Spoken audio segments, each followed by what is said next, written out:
panahon. Ano ang kinalaman ng ecumenical movement? Ano ang kinalaman ng New World Order? Ano ang kinalaman ng interfaith sa ating panahon? Ano ang kinalaman ng Hollywood sa mga nagaganap sa ating panahon, mga kapatid? Paano nagawang kontrolin ng mga satanic disciple na ito, ni Satan, ang mundo sa ating panahon? At sino-sino ba ang mga Christian leader na mga pre-Mason sa ating panahon? Alam niyo po, mga anak ng Diyos, bigyan ko kayo ng konting idea. Ang pre-Mason ay isang fraternity, international fraternity, na ibig sabihin ng fraternity organization. International organization na ang pinakamataas dito ay yung 33rd degree. 33rd degree.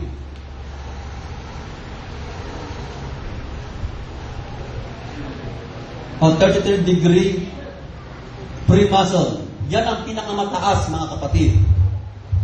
Yan ang pinakadulo ng Freemason. Mayroong first degree, mga baguhan yan. Second degree, third degree, fourth, fifth, sixth, hanggang sa 32nd, hanggang 33rd degree. Yun na yung pinakadulo ng Freemason. At ang huling sekreto na matutuklasan dito, mga kapatid, sa dulo ng 33 degree, ang pinakahuling sekreto na kanilang matutuklasan, that Satan is God. Nakuha niyo, mga kapatid? That Satan is God. So wala na silang magagawa. Kapag nakapasok ka dito, hindi ka na pwedeng lumabas. Pag lumabas ka, ay papatayin ka. Nakuha niyo ba? Sa Pilipinas, maraming Freemason. Ang kasalukuyang chairman sa Pilipinas ay taga-Cagayan, isang mayamang Chinese. At nakita ko, mga kapatid, sabi nila, maraming Christian minister na miyembro ng Freemason. Nakuha niyo ba, mga kapatid? Paano magagawa ng isang pastor na maging mabuting Kristiyano kung siya ay miyembro ng Freemason? Mga kapatid, pwede niyo bang ayusin ang mga upo niyo, mga anak ng Diyos, na nasa hulihan? Para hindi ako ma-intimidate, mga kapatid. Paano magagawa ng isang Kristiyano na maging mabuting Kristiyano kung siya ay miyembro ng Freemason? Na ang pinakadulo ng Freemason ay matutuklasan nila ang huling sekreto, that Satan is God. Nakuha, di ba, mga kapatid? So, ang Freemason ay gumagawa against the will of God. Maaring kapag first degree ka, wala ka pang kamalay-malay. Akala mo, isang simpleng organization lang ito. Pero alam niyo ba, mga anak ng Diyos, ang lahat ng pinag-uusapan sa Freemason ay hindi ito pwedeng ilabas ng sinumang miyembro sa kanila. Hindi ka na pwedeng dumalo sa mga meeting nila kung hindi ka miyembro nila. Nakuha niyo ba, mga kapatid? At hindi ka nga nila aalokin ng kahit isang basong tubig kung hindi ka nila kasama. Ang lahat ng mga simbolo na ginagamit sa Freemason ay puro mga satanic symbol, mga kapatid. Mga satanic symbol. Nakuha niyo ba? At ang isa sa mga symbol na may Freemason sa isang lugar ay ang obelisk. Ano niyo ba ang obelisk, mga kapatid? Ang obelisk, ito yung nasa harapan ng St. Peter Basilica sa Rome. Yung sa gitna, mayroong mataas na naka-erect. At sino ba yung obelisk na ito? Ito ay nagre-represent ni Nimrod. Nang si Nimrod ay namatay, pinaniniwalaan na siya ay pinatay, pinagkataga-taga siya, hinati-hati ang kanyang katawan, at isinabog sa iba't ibang parte ng lupa, at ang naiwang buo lang ay yung kanyang ari, yung binis niya. Yun lang yung naiwang buo. At ginawa ito na simbolo sa unang panahon ng mga satanic cult. Si Nimrod, siya si Tammuz, siya si Horus, siya si Apollo. So marami siyang pangalan na ginamit sa iba-ibang mga parte ng bansa. At ginamit ito ng Freemason na ito ay simbolo ng kanilang organisasyon. At natuklasan ko mga kapatid sa Pilipinas, maraming obelisks. Meron sa Manila, may sa Vatican, meron sa Cebu.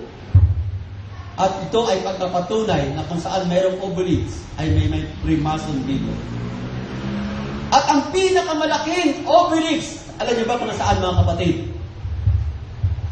Nasa Washington, D.C. Nasa harap ng Washington, D.C. Nakuha niyo? Ang taas niya ay 555 feet. Ang ilalim niya ay 111 feet. Ang total niya ay 666. Nakuha niya ba? Ito ay iniregalo ng Colombia kay Ino, kay George Washington. At si George Washington, mga kapatid, ay 33 degree Freemason. At kung saan merong obelisk, mayroon daw Freemason. Nakuha niyo ba mga kapatid? At sa Amerika ay maraming nagkalat ng mga obelisk. At sa iba't ibang parte ng mundo, maraming obelisk na nagkalat mga kapatid. Pagpapatunay lang yan na maraming alagad ng demonyong nagkalat sa ating panahon. Nasa harapan mismo ng Washington, D.C., pagpapatunay ang namumuno sa Washington, D.C. ay Freemason.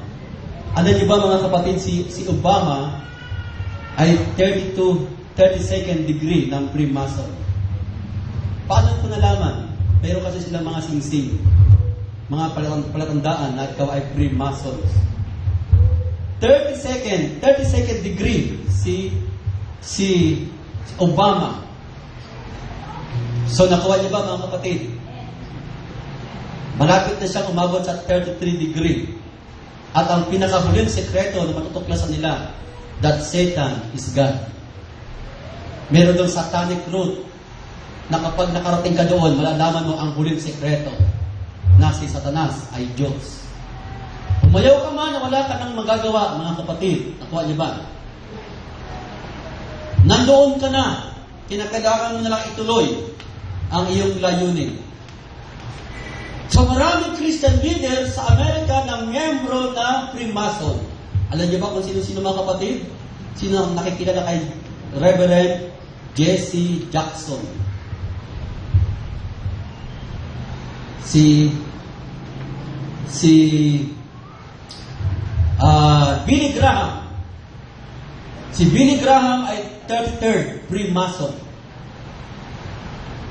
Si Pat Peterson, na founder ng Baptist, pinakamalaking Baptist sa Amerika, ay 33rd degree Freemason.